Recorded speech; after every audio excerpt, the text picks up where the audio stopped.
I always think that if you show how are you really are, and if you feel secure and proud of who you are, the other people will note that.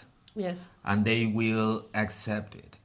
But if you feel insecure or not comfortable with you, with yourself, the other people will know that and probably.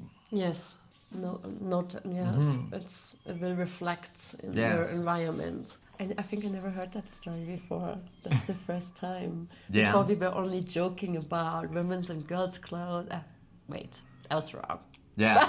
No, but that was very funny. But that was very funny. But you know that thing is really interesting, because I also remember, and this is a really funny thing, and talks about how your identity is really powerful inside of you, and probably sometimes you are not really conscious about.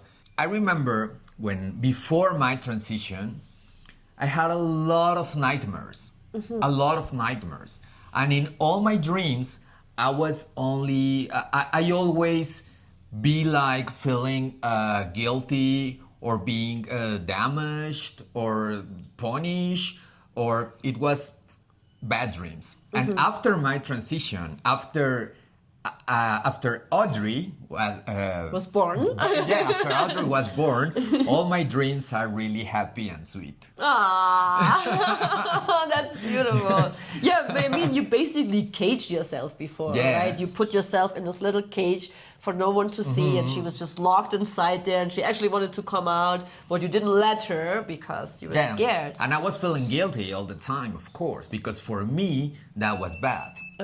Yes. So that I always feel like this thing on my head that I was making bad things. I know, but I feel like those thoughts of being bad is not you.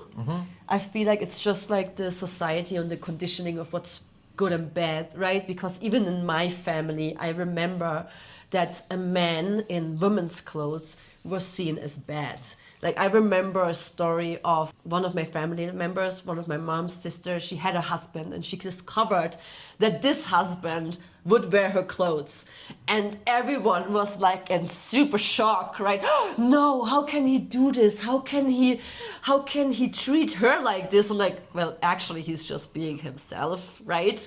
But she actually left him because he expressed himself like that, and he did it hidingly. And I remember the story really good in my mind, because for me, as a little girl, it was like, wow, what it seems to be a big deal, and I didn't understand why. You know, like what I mean. And I remember the story right now. Like, this is social conditioning of what's wrong and what's good or what's bad or what's right or what's wrong, and how men have to act, right? This expectations of how even men have to act or how women have to act, what we have to wear, how we have to look like, right? Yeah, but fortunately that times looks like end. Yeah. Because actually young people, boys and girls are not really caring to it's new. That thing. It's changing so yeah, much. So they don't care about if you are a trans woman or a trans man, or if you are using.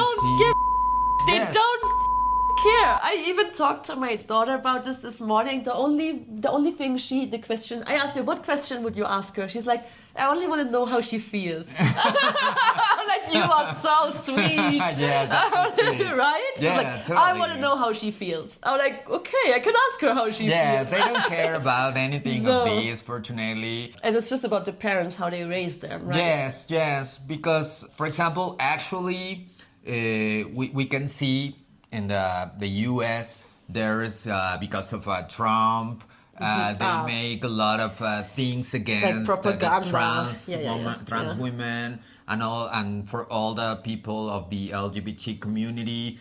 But fortunately, young people are not really into these kind of things. No, they don't care about if you are gender fluid or non-binary. I mean, but at the end, how does it harm them how you express yourself? I mean, if they feel like triggered by your existence, that doesn't say anything about you, right? Why do they give a actually. Like, it doesn't say anything. Like, why do you care so much? Like, Yes, yeah. For example, on my TikTok, I always receive comments from girls from 16, 17 years old watching my videos, and they say, "Hey, I wish I can have a girlfriend like you." And I say, "Okay, that's so sweet. I'm too old for you, but it's so sweet that if you have a 16 years old, that you are so sure that you want a trans girlfriend." Yes. I mean, so that's I feel really happy about that.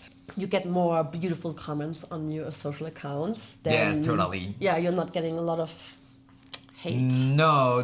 Or do you feel a change after the US thing happening? No. Of course, it depends on the video that I publish, because You share first, a lot of information, no, about. Actually, yes. But for example, I received a lot of hate comments after I went to an event here in Mexico City, because there was a case of discrimination in the Mexico City's subway, where a police woman take out from a special area just for women. She took out a trans girl because she's saying that, hey, you're not a woman, you're a man, so you can't be here. So a lot of trans people make a movement because of course this was bad. And it was against the law, because fortunately in Mexico the community, we are really we are Español, sí. sí, the law really nos respalda. O sea, la ley nos respalda. I mean, the law is on our side. Yes. So a lot of people doesn't know about a lot of things, that, for example, a trans woman can use a woman area. I mean, I'm talking about the subway, the bedrooms, and all that stuff. Yes, but what was the police woman? Was just uneducated, or just her own personal story, right? But you know, but something happened to this police woman. She got like yes, of course, yeah. She got fired. Yes. Fortunately, yes. Amazing. You did your job right. Yeah, because it was a viral. This video, it was viral. I didn't see that. And I started to make a lot of videos, because I was on these movements on the Mexico City's subway, and a lot of people, even people that already followed me, said, "Oh no, I'm disappointed of you because I follow you, but I will stop following you because now you are in these things." And I said, okay, probably I mean I but if never follow use the subway. Yeah, but I never use the subway. But the problem is not the subway. The problem is because a trans sister was lost a right because she needs to use that area. Yes. Because for us it's dangerous. I mean, to be into other spaces with guys. Yes. In some areas, especially in the subway. So of course I will be with any trans sister that has a problem like that. Yes. Because it is in the law. I mean, it is not just because we want that. It is not because we said that we are women and we want to use these special areas. It is because it's on the law, in the Mexican law, that trans girls, we have the right to use women areas. But most of my social networks comments are just about that they are happy for me. I don't have a lot of haters, fortunately. That's great. That's great. Yeah, that's amazing, because I know TikTok, especially TikTok. Yeah, can be. You have a lot of haters. Not anymore. No, it's changing. I had a lot in the past, but only because I really wanted it. Right? It's all energetic. Right? In the past, I was like, yeah, give it to me. I want the views of you. You know what I mean? And I would specifically say things that would trigger hate comments. But that was my own kink, maybe. I don't know what I mean. No, I think it's on the same, because people when they see someone that you are different. really happy and proud with you, they won't make you bullying anymore. Yeah.